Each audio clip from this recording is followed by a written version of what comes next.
Tout le monde se demande si la hausse entamée ces derniers jours sur Bitcoin est le signe d'un retournement de tendance solide ou s'il s'agit d'un ultime piège. Certains se retournent déjà vers les altcoins espérant une nouvelle alt season poussée principalement par les privacy tokens. Monero a littéralement décollé avec une hausse de plus de 73% sur la semaine et un prix qui évolue désormais juste en dessous des 700 $.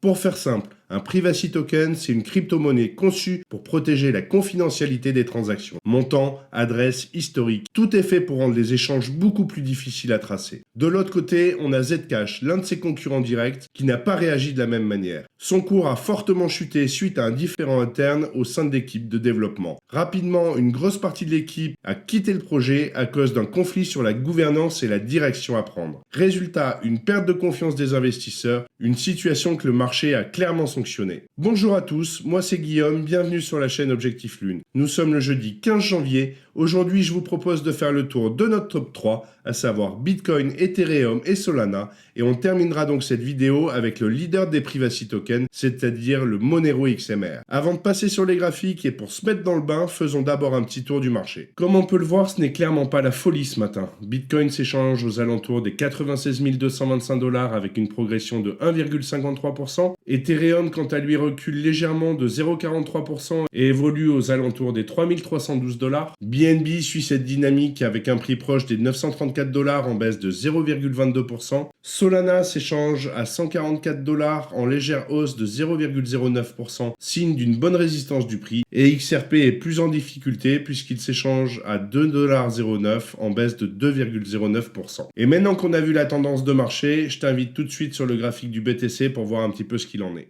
Ça y est, c'est chose faite, nous sommes enfin sortis de notre range. Pour rappel, nous avions un range qui était compris entre les 80 600 et les 94 588. On peut voir que nous sommes d'ailleurs sortis par le haut. Depuis le 26 décembre, je vous avais proposé des targets sur la zone des 99 650 et des 106 039 avec une zone de best price sur les 103 599 et les 102 462. Donc ce sont les targets potentiels à aller chercher. On peut voir d'ailleurs que cette zone est en corrélation avec le retracement de l'ensemble du mouvement baissier initié depuis le 6 octobre sur la zone des 103 099 et des 108 780. À l'heure actuelle, si on regarde notre RSI, on peut voir que notre dernier plus haut a cassé, ce qui nous permettrait d'aller chercher les targets. Si par contre notre RSI ici venait casser notre pivot baissier, dans ce cas-là, nous pourrions aller chercher le retracement de l'ensemble du mouvement baissier initié depuis le 21 novembre sur la zone ici des 89 262 et des 87 217. Et pour avoir une vision un petit peu plus précise, ce que je vous propose, c'est de passer tout de suite sur le H4.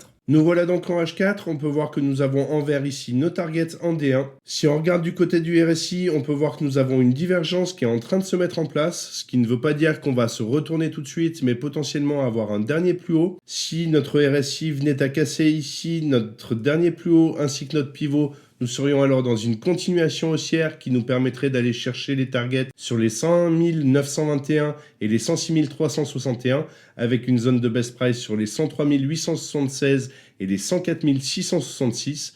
Donc zone qui est en corrélation avec nos targets en D1. Si par contre notre RSI venait dans un premier temps casser ici notre pivot, nous pourrions aller chercher le retracement de l'ensemble du mouvement haussier initié depuis le 6 janvier sur les 0,5 et 0,618 de Fibonacci, c'est-à-dire les 93 617 et les 92 601 avant de repartir à la hausse. Par contre, si on vient casser ici le pivot baissier, dans ce cas-là, on se retrouverait sur les targets que je vous ai donnés tout à l'heure sur le D1. Donc si on résume, soit on vient casser ici notre pivot et notre dernier plus haut, et dans ce cas-là, nous serions dans une continuation haussière et nous pourrions aller chercher les targets ici sur les 101 921 et les 106 361, zone qui est en corrélation avec nos targets D1.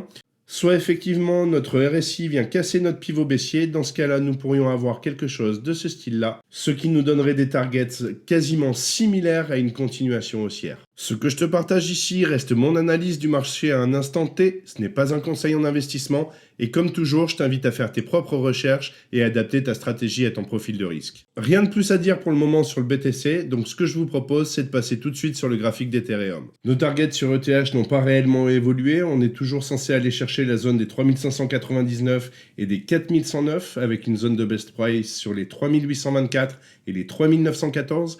zone qui est en corrélation avec le retracement de l'ensemble du mouvement baissier initié depuis le 22 août, donc sur les 4065 et les 3790. Pas grand chose de plus à dire sur le D1, donc ce que je vous propose c'est de passer tout de suite sur le H4. Nous pouvons voir dans un premier temps que nous sommes bien venus chercher nos targets ici, donc on avait une zone qui était sur les 3192 et les 3379 avec une zone de best price sur les 3308 et les 3275 qu'on est venu chercher ici la zone Moonbag à ce niveau-là.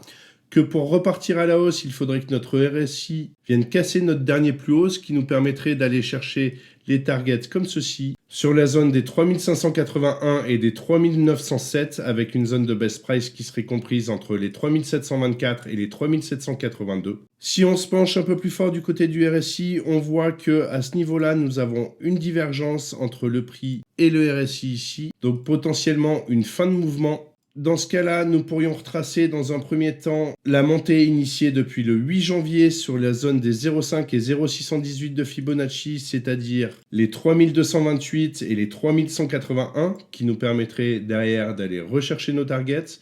Si par contre notre RSI venait à casser ici notre pivot baissier, dans ce cas-là, on retracerait l'ensemble du mouvement haussier initié depuis le 18 décembre sur la zone des 3089 et des 3015. Donc soit effectivement, on vient casser notre dernier plus haut RSI et dans ce cas-là, on serait dans une continuation haussière et nous pourrions aller chercher ici les targets sur les 3581 et les 3907. Soit notre RSI vient casser ici notre pivot baissier et dans ce cas-là, nous irions chercher la zone ici des 3089 et des 3015. Et maintenant qu'on en sait un peu plus sur la direction de BTC et Ethereum, je vous propose de passer tout de suite sur les annonces macroéconomiques. Aujourd'hui sera marqué par plusieurs statistiques macroéconomiques, principalement liées au marché de l'emploi, des annonces qui peuvent avoir un impact sur le marché avec un peu de volatilité. Donc on aura les demandes initiales, les demandes continues et la moyenne sur 4 semaines au niveau des allocations chômage. Ces chiffres permettent de jauger la santé réelle de l'économie américaine. Des chiffres au-dessus des attentes signalent un ralentissement, donc une pression baissière sur le dollar, avec peut-être une anticipation de baisse des taux et souvent un contexte favorable à Bitcoin et aux actifs risqués. À l'inverse, des données trop fortes peuvent refroidir le marché en repoussant l'idée d'un pivot monétaire. Et on aura également le New York Empire State Manufacturing Index, donc c'est un indicateur avancé de l'activité industrielle.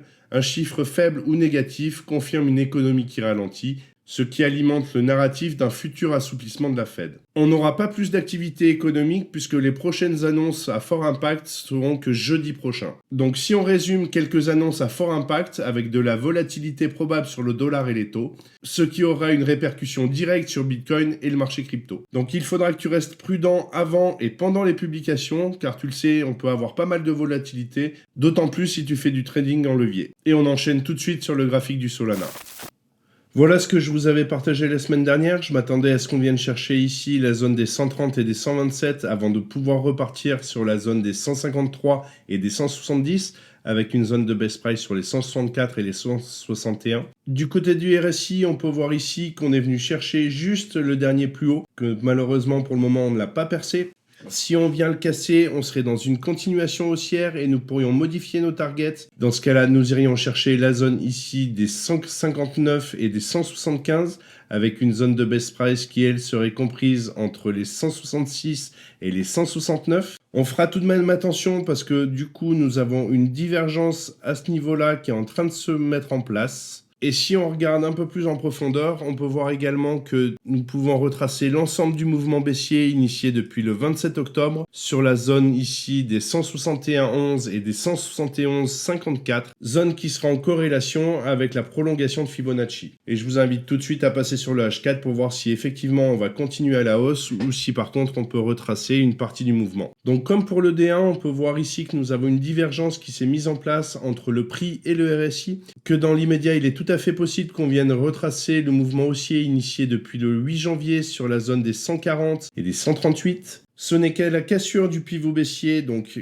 si le RSI vient passer dessous, qu'on pourra alors considérer que nous retraçons l'ensemble du mouvement haussier initié depuis le 18 décembre, et dans ce cas-là, on irait chercher la zone des 132 et des 128. Si tu aimes ce type de contenu et que ce n'est pas encore fait, pense à liker, à t'abonner à la chaîne et activer la cloche pour ne rien manquer de mes prochaines vidéos. Je te laisse tous les liens utiles juste en dessous dans la description. Voilà, rien de plus à dire pour le moment sur le Solana. Donc ce que je vous propose, c'est de passer directement sur le dernier graphique de cette vidéo, le Monero XMR. Ce que nous pouvons voir du côté du RSI, c'est que nous avons cassé ici notre dernier plus haut, ce qui nous a emmené dans une continuation haussière pour aller chercher les targets sur les 681 et les 847, avec une zone de best price sur les 744 et les 784, zone qu'on est venu chercher légèrement au-dessus de la zone de best price. Qu'à l'heure actuelle, nous avons été rejetés pour le moment sur notre pivot haussier, donc ce que je vous propose, c'est de passer sur le H4 pour voir un petit peu ce qu'il en est. Dans l'immédiat, on a l'air de vouloir retracer l'ensemble du mouvement haussier initié depuis le 2 janvier,